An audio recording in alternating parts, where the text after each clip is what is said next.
যে এই উম্মত জাহান্নামে যাবে কি করে জাহান্নামে যাবে এটা আমার বুঝে আসে না। আমি তো কোথাও টোকায়া পাই না এই উম্মতে জাহান্নামে যাওয়ার সুযোগ, কোনো রাস্তা দেখি না যে এই উম্মত জাহান্নামে কি করে যাবে। কিন্তু তারপরও যাবে, এটাও সত্য। তারপরও তাহলে বোঝা গেল ওর মতো হতভাগা কেউ নেই, এই উম্মতে জাহান্নামে যাওয়ার কোনো সুযোগ নেই। আমি আপনাকে দেখাইতেছি, as-salatu ila salati কাফারা, যে 5 ওয়াক্ত নামাজ পড়ে সে বুকে হাত দিয়া বলতে পারে 24 ঘন্টার গুনাহ মাফ। কেন? হাদিস তো সত্য না মিথ্যা? এখন হুজুররা কইব সগীরা গুনাহ মাফ হয়ে যায়, তাহলে আপনি সগীরা গুনার দলে, আরেক দল হুজুররা আছে যারা বলে কবিরা গুনাহ মাফ হবে। আমি কবিরা গুনাহ আলাদের পক্ষে, নামাজে কবিরা গুনাহ মাফ হয়। কি নামাজে মাফ হয়? না হয় না? যদি না হইতেন, আরে ইস্তেগফার লাগবে না মেয়ে, যদি না হইতেন তাহলে আল্লাহর রাসূল কেন ওসমান রাদিয়াল্লাহু তাআলা আনহুকে শীতের মৌসুমে বসন্তের সময় বাহিরে নিয়া গাছের ডাল নাড়া দিয়া সমস্ত পাতাগুলা ঝরায়া তারপরে কেন বললো আমার উম্মত যখন ফরজ নামাজ পড়ে গুনাহগুলা এইভাবে ঝরা যায়? ওইখানে কি বলছে নাকি বড় পাতা ছোট পাতা? ওইখানে তো পাতা একটাও ছিল না, ঠিক না? আল্লাহর রাসূল বুঝাইছে কোনো গুনাহই থাকবে না, নামাজ নিজেই ইস্তেগফার। আবার ইস্তেগফার কি? নামাজ নিজেই ইস্তেগফার, নামাজ নিজেই জিকির। জিকির আছে কি? নামাজের চেয়ে বড়? আকিমিস সালাতা লিযিকরি, নামাজের চেয়ে বড় জিকির আবার কি? নামাজ নিজেই ইস্তেগফার, নামাজ নিজেই সুয়াশের অ্যাকশন না খালি। আপনি নামাজ চিনেন? যদি সুয়াশের না হইতো আল্লাহর রাসূল কেন বলতো ইদা সালুহা সালুহা সাইরুল আমাল, নামাজ ওকে, তোমার পরিপূর্ণ জীবনটা ওকে, সর্বলাইন ওকে, সর্বদিক ওকে। তাহলে নামাজের ভিতরে যদি ইস্তেগফার না থাকতো তাহলে এটা কি করে হতো? সমস্ত বন্দেগীকে গ্রহণযোগ্যতা পাওয়ার জন্য নামাজকে গ্রহণযোগ্যতামূলক বানাইতে হবে। নামাজ ওকে, সব ওকে। তো যেটা বুঝাইতেছিলাম পূর্ণতা, 24 ঘন্টা যে 5 ওয়াক্ত নামাজ পড়লো তো সব গুনাহ মাফ, দুজকে যায় কি করে? আর তারপরেও যদি কিছু বেঁচে গেল তো বলতেছে আল জুমাতু ইলাল জুমাতি কাফারা, এক জুমার থেকে আরেক জুমায় পা দিবে পুরা সপ্তাহটা মাফ, সপ্তাহটা। তারপরেও যদি কিছু বেঁচে যায় তাহলে ওই ব্যক্তি দুজকে যায় কি করে? আমাকে বুঝান। তারপরেও যদি কিছু বেঁচে গেল তাহলে একটু আগে তো বললাম ওই যে রান আউটের থেকে বাঁচাইয়া দিয়েন, ঠিক না? রমজানে পা দিতে দেরি, রমাদান ইলা রমাদান কাফারা, রমজান থেকে রমজানে পা দিতে দেরি, পুরা বছরের গুনাহ মাফ হইতে দেরি হয়। মাফ হইতে দেরি হয় না, কেন? মৌসুমে চলে আসছে, মৌসুমে। আমরা তো ভাবি না প্রত্যেক ইফতারির সময় আল্লাহ 70,000 লোককে জাহান্নাম থেকে মুক্তি দেন। আপনি মনে করবেন 70,000 মুক্তি পায় নাকি? হুজুররা খুব হাদিসে তো 70,000 আছে। আমি বলবো না, 70,000-এর চেরম এই প্রবাদ বাক্যটা সত্য। শিশুর পিতা ঘুমিয়ে আছে সব শিশুরই অন্তরে। আমিও বলবো 70,000-এর পিঠে আরো কয়েক 70,000 ঘুমায় আছে। কেমনে জানেন? এই 70,000 কিয়ামতের দিন উঠা দাঁড়াবে আর বলবে আল্লাহ অধিকার দিবে সুপারিশের, এরা দাঁড়াবে আর সুপারিশ করে কয়েক 70,000 নেওয়া যাবে, ঠিক না? যেমন আল্লাহর রাসূল বসে আছেন তো জিবরিল আলাইহিস সালাম হাসতে হাসতে আসছে, বড় খুশি আজকে। আল্লাহ রাসূল জিজ্ঞাসা করছে এত খুশি কেন? বলছে সুসংবাদ নিয়ে আসছি, আপনিও খুশি হয়ে যাবেন। বলছে কি সুসংবাদ? 70,000 উম্মত আপনার হিসাব কিতাব ছাড়া জান্নাতে যাবে। তো শুনতে দেরি, চেহারা মলিন হইতে দেরি হয় না। তো জিবরিল আলাইহিস সালাম বললেন এটা কি? আপনি তো খুশি হওয়ার কথা, চেহারা মলিন হইল কেন?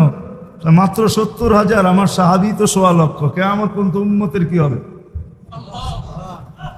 এই জন্য চেহারা মলিন। আপনি কি নিতে রাজি না? নিতে রাজি না এই কথা বলতেছি না, কিন্তু ভাবতে হবে এটা বলতে পারি, ভাইবা দেখি নিব কি নিব না। তো পাশে ওমর রাদিয়াল্লাহু তাআলা আনহু বসা, বলছে ওমর নিব 70,000 বিনা হিসাব কিতাবে জান্নাতে যাবে। তো যেমন উস্তাদ তেমনই তো ছাত্র হয়। পীর যেমন মুরিদও তো এমনই হয়, ঠিক না? হ্যাঁ, কি বলেন? সঙ্গী ভালো হলে আমিও ভালো হব, এটাই তো সত্য। নাহলে কোরআন কেন বলবে কুনু মা সাদিকিন, নেককারদের সাথে চলো, তুমিও নেক হয়ে যাবা, তুমিও নেক হয়ে যাবা, ভালোর লোকে চলো, ভালো হয়ে যাবা। প্রবাদ বাক্য এটাই সত্য। সৎ সঙ্গে স্বর্গবাস, অসৎ সঙ্গে সর্বনাশ, এটাই সত্য।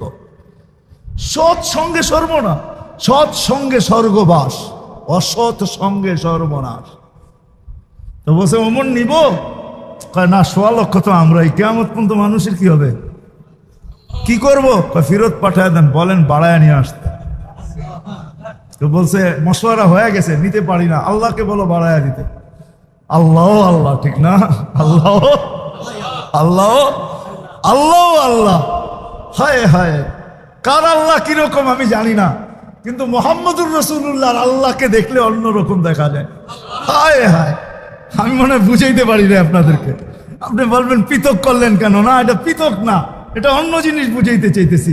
মুহাম্মদুর আম্মাজান নিজে বলছেন, আম্মাজান আয়েশা রাদিয়াল্লাহু তাআলা আনহা বলতেছেন, ইয়া রাসূলুল্লাহ, আপনার ইচ্ছায় আপনার আল্লাহ এত তাড়াতাড়ি করে কেন? বুখারীতে আছে, বুখারীতে, যারা বুখারী পড়ায় ওদেরকে জিজ্ঞেস করেন, আপনার আল্লাহ আপনার ইচ্ছায় এত তাড়াতাড়ি করে কেন? আপনার আল্লাহ আপনার ইচ্ছায় যদি আম্মাজান বলতে পারে, তাহলে আমিও বলতে পারি। কার আল্লাহ কিরকম এটা আমার বিষয় না, কিন্তু মুহাম্মদুর রাসূলুল্লাহর আল্লাহ মুহাম্মদুর রাসূলুল্লাহর সাথে অন্যরকম। সারাদিন বন্ধুর দিকে তাকায় থাকে, বন্ধু নারাজ করা যাবে না। হায় হায় হায় হায়। তো পাঠায় দিয়েছেন, জিবরিল আলাইহিস সালাম ফিরে আসছে। তো বলছে, জিবরিল কি খবর? আল্লাহ বলতেছেন বাড়ানো যাবে না, আপনাকেও নারাজ করা যাবে না। বাড়ানো যাবে না, আপনাকেও। আপনি বলবেন এটা আবার কি করে সম্ভব? বাড়াবে না আবার আপনাকে নারাজ করবে না, এটা সম্ভব কি করে? আল্লাহ পদ্ধতি দিয়া দিয়েছেন, বন্ধু বাড়ানো যাবে না, কিন্তু আপনাকেও নারাজ করা যাবে না। পদ্ধতি ৭০,০০০-এর প্রত্যেক ব্যক্তি ৭০,০০০ হাতে ধরে জান্নাতে নিয়ে যাবে।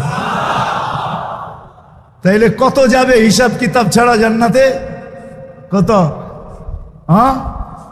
৪৯০ কোটি উম্মত যাবে হিসাব কিতাব ছাড়া জান্নাতে। এই জন্যই বলতেছিলাম, প্রতিদিন ইফতারের সমাজে ৭০,০০০ আল্লাহ জাহান্নাম থেকে মুক্তি দেন, ৭০,০০০ দেন না, ওদের পিঠের ভিতরেও আরো কয়েক ৭০,০০০ এরকম লুকানো আছে, ওটি সহ কিয়ামতের দিন যাবে ইনশাআল্লাহ। মৌসুম দিছিলেন, মৌসুম দিছিলেন, যেখান থেকে প্রথমে ছিলাম আবার চলে যেতেছি। লক্তা লম্বা হয়ে গেছে অনেক দূর। যে দৈনন্দিনের প্রয়োজনের জিনিস যারা বিক্রি করে, তারা জানে যে সারা বছর আমি দৌড়ায় পারবো না, ইবাদত বন্দেগী দিয়ে বাড়তে পারবো না, আমি তো সহানুভূতি দিয়েই জান্নাত লেখা। মৌসুম ছিল আমাদেরকে আকর্ষণের পাত্র বানানোর জন্য। রমজান মৌসুম, ভরা মৌসুম, ভরা মৌসুম, এক একজনের এক এক দিক দিয়া দিছেন। আপনি মনে করেন কেমন মৌসুম, কেমন আকর্ষণের পাত্র বানানোর জন্য আল্লাহ আল্লাহর রসুল কতটুকু নিচে চলে আসছেন, কতটুকু নিচে। যদি আপনি ভাবেন তাহলে বুঝবেন। আল্লাহ রসুল বলছে, যে কাউকে পেট ভরা রোজার দিন খাওয়াবে, তাকে আল্লাহ জান্নাত লেখা দিবে, জাহান্নাম থেকে মুক্তি দিবে, গুনাহ মাফ করবে। তো সাহাবা আয়েশা বলছে, ইয়া রাসূলুল্লাহ, পেট ভরা আমরাই তো খাইতে পাই না, কারে খাওয়াবো? আমরাই তো খাইতে পাই না, কাকে কোত্থেকে খাওয়াবো? তা আল্লাহ রসুল বলছে, আচ্ছা তাইলে যদি তুমি 1 গ্লাস দুধ খাওয়াও। বলছে, এটাও তো সবসময় হয়ে ওঠে না। তাইলে একটা খেজুর, এটাও তো হয়ে ওঠে না। তো নামতে নামতে নামতে নামতে সুরবাতু মা আসছেন। সুরবাতু মা, 1 গোট পানি যে রোজাদারকে পান করাবে, 1 গোট পানি পান করাবে, 1 গোট পানি। এটা কিন্তু বাবার বিষয়। আমার বলা দ্বারা শোনা দ্বারা যতটুকু আপনার ভিতরে রেখাপাত না করবে, আপনি অ্যানালাইসিস করলে ভাবলে আর চেয়ে বেশি ঘটবে। 1 গোট পানি, 1 গোট পানি। হুজুররা ওয়াজ করে, পদ্ধতি বলে না, হুজুররা ওয়াজ করে যে রোজা কবুল হওয়ার জন্য হালাল ইফতার কি শর্ত, ঠিক না? হ্যাঁ, হায় হায়, এই উম্মতকে কত সহজ পদ্ধতি দিছিল আল্লাহ, কত সহজ পদ্ধতি। প্রত্যেক বাড়িওয়ালা যদি সামনের বাড়িওয়ালাদেরকে বলতো পুরা রোজার ভিতরে সব খাওয়ান আমরা তোমাদেরকে পাঠাবো, তোমরা পাক করো না, তোমরা পাক করো না, আমরা পাঠাবো। কেন? সহানুভূতি দেখাবো, জান্নাত নিব। সহানুভূতি দেখাবো আর জান্নাত নিব, জান্নাত নিব। আর সে যদি বলতো যে আমিও তোমারটা পাক করে পাঠাবো, তুমিও তোমার জন্য পাকাও না, আমার জন্য পাকাও, তোমার জন্য পাকাও না, তাহলে দুজনের খানা হালালও হইতো, আবার দুজনের জান্নাতও লেখা হইতো, দুজনের খানা হালাল হয়ে যেত। হাদিয়া হালাল, হাদিয়া হাদিয়া হাদিয়া। আল্লাহর রসুলের জন্য সদকা হারাম, সদকা হারাম না? হ্যাঁ, কিন্তু আল্লাহর রসুল যখন ঘরে ঢুকছেন, ফুফুর ঘরে না কার ঘরে ঢুকছেন, যখন গোশত দেখছেন উপরে, ঠিক না, বলছে এই গোশত এত সুন্দর গ্রান পাকাইছে, তো খুব মজা করে মনে হয়, গ্রানই কইতেছে ইয়া রাসূলুল্লাহ সাদাকা, কয় লাকি সাদাকাতুন ওয়ালা না হাদিয়াতুন, তোর লেগা সদকা, আমার জন্য হাদিয়া, খাওয়া না, তুই খাওয়াইলে হাদিয়া হয়ে যাবে, তাইলে প্রত্যেকের রিজিক হালাল হতো। আমার সমাজকে যদি বুঝাইতে পারতাম, তাইলে এই প্রশ্ন আমার সমাজের থেকে উঠা যেত। আমরা ফতুয়া তো দেই, মাসলা তো বলি, পদ্ধতি বলি না। আমার সমাজের প্রত্যেক ফ্যামিলি যদি আরেক ফ্যামিলিকে বলতো, বোন তোর পুরা রমজানের 30 দিনের ইফতার 2 টাইম 3 টাইমের খাওয়া আমার ঘর থেকে আসবে, সে যদি বলবে আমার ঘর থেকে তোরটা আসবে, আমার ঘর থেকে তোরটা, আমি জান্নাত নিতে চাই, তোকে হাদিয়া দিতে চাই, তাইলে এই হাদিয়ার লেনদেন যদি হইতো আর জান্নাতের আশায় হইতো, তো দুজনেরটা হালাল হইতো। কি কি কি?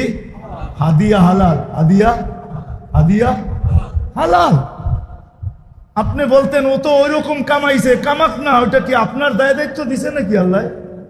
লাস্তা আলাইহিম বিমুসাইতির, ও কই থেকে কামাইছে ওর ব্যাপার, আপনাকে তো হাদিয়া দিছে, আপনাকে তো কি দিছে, আপনাকে তো হাদিয়া দিছে। ওয়ালা তাজাসসু ওয়ালা ইয়াগতাব বাযুকুম বাযা, ইসলামে তাজাসসুস নিষেধ।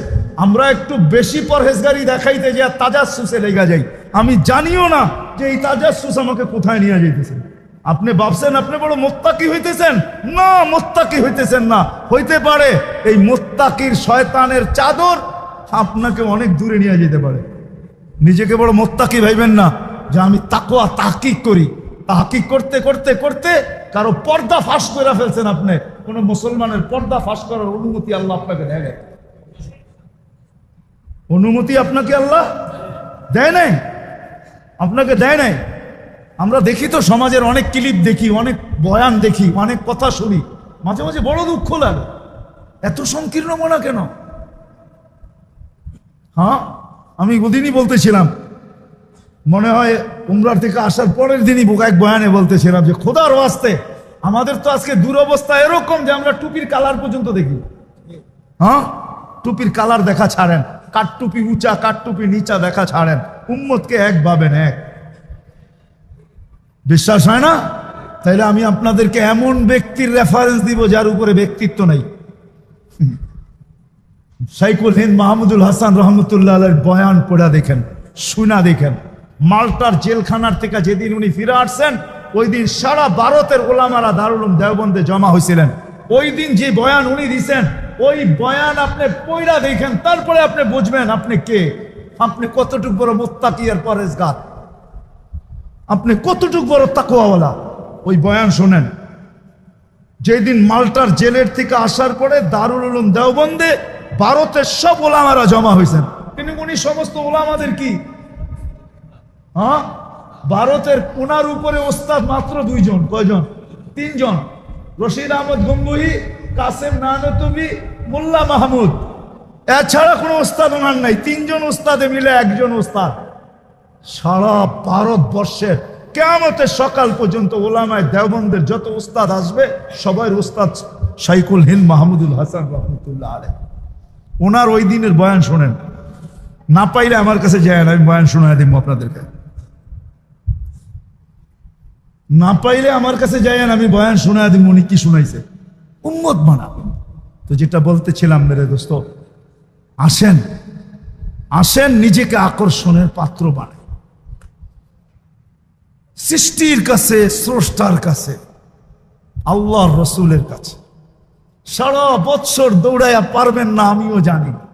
যাই আছে, ঝামেলা আছে, কাজ আছে, কাম আছে, অফিস আছে, আদালত আছে, ক্ষেত আছে, খামার আছে, মেইল আছে, ফ্যাক্টরি আছে, দোকান আছে, পাট আছে, হাট আছে, বাজার আছে, রোড আছে, ঘাট আছে, ঘর আছে, বাড়ি আছে। সারা বৎসরে দৌড়াই আপনি পারবেন না। এই জন্য রমজান এক মৌসুম দিছেন যে তুমি অতীত বৎসরের যত পূর্ণতা, অপূর্ণতাকে পূর্ণ করতে চাও, অতীত বৎসরের শূন্যতাকে দূর করতে চাও, অতীত বৎসরের যত কমি খামি হয়েছে এটাকে পুরা করতে চাও, শুধু অতীত বৎসরের না। হিসাব করলে দেখা যায় 89 বৎসর 2 মাস, এক রমজান পুরা করা যায়। 89 বৎসর 2 মাস। আরেকটাই গেলে আর আপনারা বুঝবেন না, ওইটা তাসালসুল লাজেম হয়ে যাবে, আর হুজুররা ফতোয়া দিবে তাসালসুল জায়েজ নেই। কেননা 89 বৎসরের ভিতরে তো আবার 89 বৎসর আছে, ঠিক না? কি 89 বৎসরে আবার রমজান আছে না একটা করে? তো এটা হিসাব করলে কোন জায়গায় ঠেকবে যায়, ঠিক না? কি করেন, কোন জায়গায় ঠেকবে, ঠিক না? কোন জায়গায় ঠেকবে? এই জন্যই তো কিতাবে এক জায়গায় পাওয়া যায় যে এই উম্মতকেই কাউকে কাউকে আল্লাহ বলবে যে যা দিলাম খুশি কিনা। কেননা জানে তাসালসুল টানতে গেলে ও আবার বইলা বসে কিনা যে আমাকে তো এতটি দিতে হবে। এই জন্য আল্লাহ একজনকে বলবে জান্নাতে যাওয়ার পরে যে কি চাস, তো বলবে আল্লাহ দুনিয়াটা যেদিন বানাইছেন আর যেদিন ধ্বংস করছেন, আর মানুষ তার বিবেক, বুদ্ধি, বিদ্যা, মেধা, শ্রম সবকিছু ব্যয় করে দুনিয়াটা যতটুকু উন্নত করছিল, হাইলাইট করছিল, আবাদ করছিল, এই পুরাটা আমি চাই। পুরাটা পুরাটা পুরাটা আমি চাই। কেন মনের ভিতরে তো ক্ষোভ আপনারও আছে, ঠিক না? নাই বলা দিব দু একটা। মাঝে মাঝে কিছু বাংলো সাংলো দেখলে মনের ভিতরে আসা জাগে না, আল্লাহ ওরে এরম বাংলো দিল, আমারে দিল না, ঠিক না? কি মনের ভিতরে আসে না? না আসে? কিছু বাড়ি কথা তো মনেই আসে, ঠিক না? আপনিও তো ভাবেন যদি হোয়াইট হাউসে এক রাত্রে থাকতে পারতাম, ঠিক না? কি বলেন? কিছু প্লেস আছে না দুনিয়ায় দেখলে মনে হয় যে যদি এক রাত্র ঘুমাইতে পারতাম, ঠিক না? কি বলেন? হ্যাঁ, আশা আকাঙ্ক্ষা তো আছে। তো ও চাবে, আল্লাহ হাসবে আর বলবে মা সালতানি লাকা হাক্কুন, বেওকুফ কি চাইলি, যেটা পাও না ওটাও তো চাস না, এটা কি চাইলি? তা আল্লাহ বলবে যা, এটা তো তোকে দিলামই, আরো নতুন 10 গুণ দিলাম। কি কি কেন নতুন 10 গুণ যদি না দেন তাহলে তুলনা হবে না। এখন ওই দুনিয়া পায়া আর যেই 10 গুণ পাইছে ওইটা দেখবে আর দুনিয়া দেখবে, তো ডেলি 100 বার থুতু মারবে, কইব চাইলাম কি, আল্লাহ দিল কি? চাইলাম কি? মারপেটেও তো খাইছি আমরা, না খাই না? হ্যাঁ, কি খাইছি না? কিন্তু ওই খাওয়ানটা যদি এখন 10 লাখ টাকার 10টা বান্ডেল আর ওই খাওয়ানটা একটা প্লেটে আপনাকে দেই, খাবেন? হ্যাঁ, মনে হয় না মানসিকতা ঠিক থাকলে খাবে। কেউ খাইতেও পারে, রুচি নষ্ট হয়ে গেলে কি যা হয় আর কি, খাইতেও তো পারে, ঠিক না? হ্যাঁ, যখন ঘুষ খাইতে পারে তো এটাও খাইতে পারে, ঠিক না? যখন সুদ খাইতে পারে তো এটাও খাইতে পারে, ঠিক না? কি বলেন? হ্যাঁ, কি বলেন? অনেকেই তো খায়, তো ওগুলা খাইতে পারলে এটাও খাইতে পারে। কিন্তু আসলে রুচি যার ঠিক আছে ও বলবে রাখ তোর টাকা। মানুষ হইয়া এটা জিব্বা লাগায় কি করে, মার পেটেও তো খাইতেছিল, ঠিক না? তো সত্য এটাই, জান্নাতে যাওয়ার পরে মেরে দোস্ত দুনিয়ার দিকে দেখবে আর থুতু মারবে। এক বড়া মৌসুম দিছে না, এক গুট পানি দিয়া জান্নাত নেওয়া যায়, নিজেকে জাহান্নাম থেকে মুক্ত করা যায়, নিজের গুনাহকে মাফ করানো যায় এক গুট পানি দিয়া। যদি আমার জাতি বুঝতো তাহলে আমার মনে হয় প্রত্যেক ব্যক্তি ইফতার করতো তো পরে সবাই নিজের বাড়ির সামনে দাঁড়ায় থাকতো। কিসের জন্য? যে দেখি আজান লগ্নে কাউকে পাই কিনা, ওকে এক গুট পানি দিয়া, একটা খেজুর দিয়া, এক একটা কি বলে এটাকে বেগুনি দিয়া, একটা আলুর চপ দিয়া, একটা পেঁয়াজু দিয়া ওর রোজাটা খোলাইতে পারি কিনা। যদি খোলাইতে পারি আর খুলতে দেরি, আমার জান্নাত মিলতে দেরি হবে না। ওইখানে তো আল্লাহ রসুল বলেন না পুরা মাস খাওয়াইতে হবে, একদিন হইল। কিন্তু আসল চিত্র কোনটা? যান ইফতার তো ঘরে বসে করেন, রাস্তায় দেখেন, রাস্তায় আজান লগ্নে দেখেন কত হাজার না লক্ষ মানুষ। ঢাকা শহরে কেউ বাসে বসে আছে, কেউ রিক্সায় বসে আছে, পানি পর্যন্ত দিয়ে ইফতার করার সুযোগ হয় না। আমার জাতি যদি বুঝতো, তো যাদের বাড়ির সামনে দিয়ে রাস্তা আছে ওরা সবাই রাস্তায় যায় ইফতারির 10 মিনিট আগে দাঁড়ায় যেত। আর যেই গাড়ি যায় হাত থামায় বলতো, রোজা থাম, শুধু খুইলা যা, বেশি কিছু লাগবে না। পায়ে ধরে ধরে খোলাইতো। যদি আমার জাতি বুঝতো, আমিও বুঝাইতে পারি না জাতি কোত্থেকে বুঝবে। এই জন্য আসেন, কথা শুরু এইখান থেকেই ছিল। দিনই কথা যত ধ্যান খেয়াল একাগ্র চিত্তে শুনবো, তত বেশি দিলে গাঁদবে। আর দিলে যখন গাঁদবে, আমলের দ্বারা আকর্ষিত। মৌসুম যেরকম ফুল ফলকে ফলায়, ফুলকে ফোটায়, রমজান এক মৌসুম প্রত্যেক ব্যক্তিকে আল্লাহর কাছে, জান্নাতের কাছে আকর্ষণের পাত্র বানানোর জন্য। কেননা জান্নাত প্রথম রমজানের দিন জান্নাতে সুমধুর বাতাস যখন চলে, তো জান্নাতের প্রত্যেকটা বস্তু জিজ্ঞাসা করে, আল্লাহ এটা কিসের বাতাস? বলছে উম্মতে মুহাম্মদীর মৌসুম চালু হয়ে গেছে, রমজান। তো প্রত্যেকটা নেয়ামত বলে এরা কখন আসবে? হুরেরা বলে আমাদেরকে বিয়ে করায় দেন না উম্মতে মুহাম্মদীর সাথে, আমরাও মজা করব, এরাও মজা করবে। তখন আল্লাহ বিয়ে করায় দেয় হুরুল আইনের সাথে। ওটা খোলার সময় নেই। এক বৈঠকে তো আর আধা ঘন্টা 1 ঘন্টার বয়ান দিয়ে তো আপনাকে পুরা রমজানের কাহিনী শোনানো যাবে না। এটার জন্য 2 মাস আগের থেকে শুরু করতে হবে, রমজানের দিন এসে শেষ করতে হবে। তাইলে বোঝা যাবে রমজানে রাখছে কি রাখছে, আল্লাহ কি রাখছে। এই জন্যই তো আল্লাহ রসুল রমজানে 2 কাজ করতেন। আম্মাজানের থেকে এক রেওয়ায়ত, দুনো রেওয়ায়ত আম্মাজান থেকে। আয়েশা রাদিয়াল্লাহু তাআলা আনহা বলেন, আল্লাহর রসুল রমজান আসলে কোমরে গামছা বাঁধা ফেলতেন, আমাদের কাউকে চিনতেন না, আমাদেরকে চিনতেন না। আল্লাহর রসুল কখনো বিছনায় আসতেন না, রমজানে বিছনায় আসতেন না। এটা ছিল ব্যক্তিগত আমলের তরতিব। আর দ্বিতীয় ছিল আল্লাহ রসুল সাল্লাল্লাহু আলাইহি ওয়াসাল্লাম, আল্লাহ রসুল সাল্লাল্লাহু আলাইহি ওয়াসাল্লাম রমজানে তুফানের কি গতি, এর চেয়ে বেশি গতিতে দান খয়রাত করতে থাকতেন। আসেন, আমরাও রমজান পায়া গেছি, আল্লাহ আমাদেরকে তৌফিক দান করেন। বাকি যে সময়টা আছে কমসে কম এটাকে কাজে লাগাই। আল্লাহ আমাদেরকে আমল করার তৌফিক দান করেন। ওমা আলাইনা ইল্লাল বালাগ।